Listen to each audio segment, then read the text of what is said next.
So, I have to study for these tests tomorrow because I have one in every single class. Fun, huh?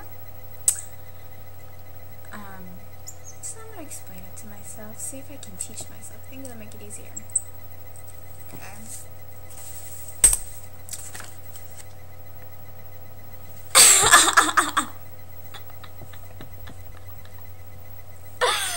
I'm sorry, I just realized what the song I'm listening to is saying.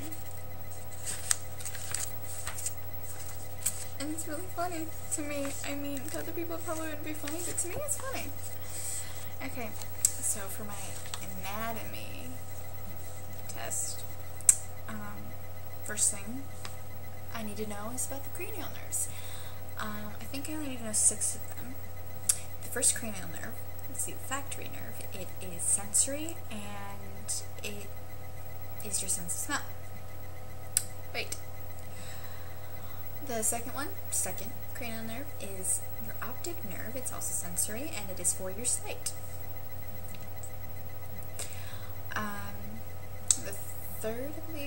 The third cranial nerve is oculomotor. It's motor, obviously. And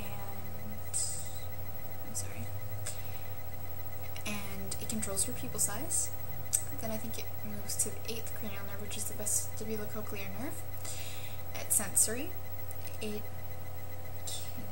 controls hearing and balance. And the 10th cranial nerve is the vagus nerve. It's a mixed nerve, which means it's both sensory and motor. And it slows your heart rate and promotes digestion. Then there is the 11th cranial nerve, which is the accessory nerve.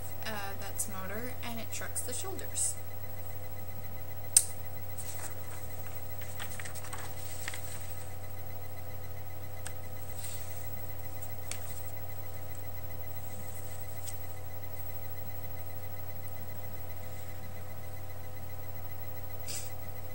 Okay, you know what? I'm gonna change the song.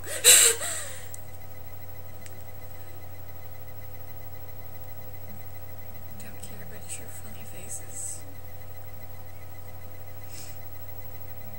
This is good enough. I was listening to the radio on my iPod, which I can do. I had no idea you could do that. I mean, I did when I first got the iPod, then I forgot about it, then I remembered. And you know what? It's better than listening to all the same stuff all the time, right? So now I'm going to be reviewing the 3 formed elements of blood. The first is erythrocytes, which are red blood cells. Their characteristics are they last 120 days. They don't have a nucleus, which is the reason they only last 120 days, because without the nucleus they have no DNA, so they can't reproduce. They are 99.970% of the formed elements. Also, the production of them increases when you're in higher altitude because you need more, because you need oxygen, and their function is to carry oxygen to the cells. Then we have leukocytes, which are white blood cells, and for the characteristics section on here, all I need to know is that most of them travel to the connective tissues, and their job is to defend the body against infection. Platelets, those are cell fragments, and they clot blood. Okay, adult bone marrow, I'm sorry, I didn't mean to say blood marrow. Bone marrow, adult bone marrow is found in your vertebrae, your scapulae, your sternum, your pelvis, your proximal limb bones, and your ribs. Okay. Anemia, I already know what anemia is, but I'm going to say it to myself anyway. Anemia is a condition in which the oxygen carrying capacity of blood is reduced. An emboli are embolus, that's when, I'm sorry, I think I might have said that wrong, but it doesn't matter, I'm the only one watching me. Embolus is a traveling blood clot. blood transfusions and blood types. A blood can take A and O. B blood can take B and O. AB blood can take A, O, AB, and O. O blood can only take O. Okay. Venipunctures are preferred in blood drawings because they're easier to find. They're closer to the surface. The pressure on them is much lower, so they seal quicker. And you know, you're spraying out, whatnot.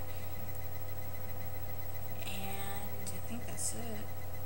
Oh, and the walls of the veins are thinner than arteries. Because arteries, they have these thick walls, right? But veins, they don't, so it's easier to get the needle in. Okay, a sensory efferent neuron, the nerve conduction is to the CNS, and for a motor efferent neuron, the nerve conduction is away from the CNS. The functions of the autonomic nervous system are they monitor heart rate and blood pressure, and they maintain homeostasis.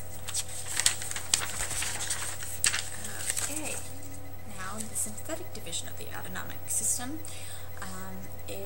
The nerves arise from the thoracolumbar region from nerves T1 to L2.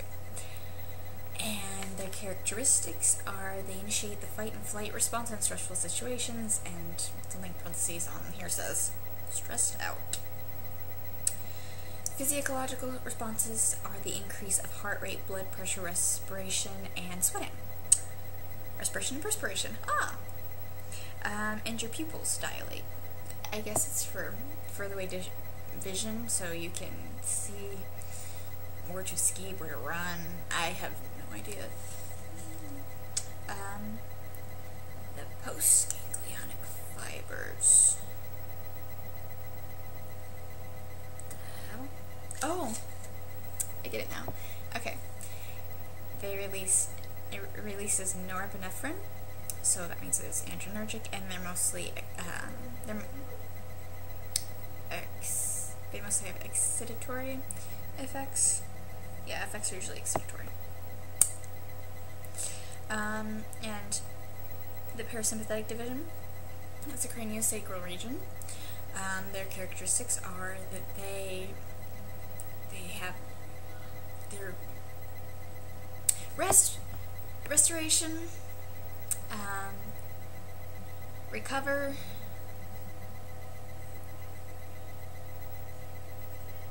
rest, recover, and restore. Oh. That's what I meant. Rest, recover, and restore. I said all of those, but I confused myself. The physiological response, it just maintains the body's homeostasis after stressful events. But usually, you know, I don't think that's exactly right, because my parasympathetic division is the one that's going on right now, and I wasn't under any stressful situations that made my heart beat really, really fast recently. I don't know, whatever. Now I get with the postganglionic fibers. They release acetylcholine. They're cholinergic, and their effect can be either excitatory or inhibitory. Look at that, I'm super smart.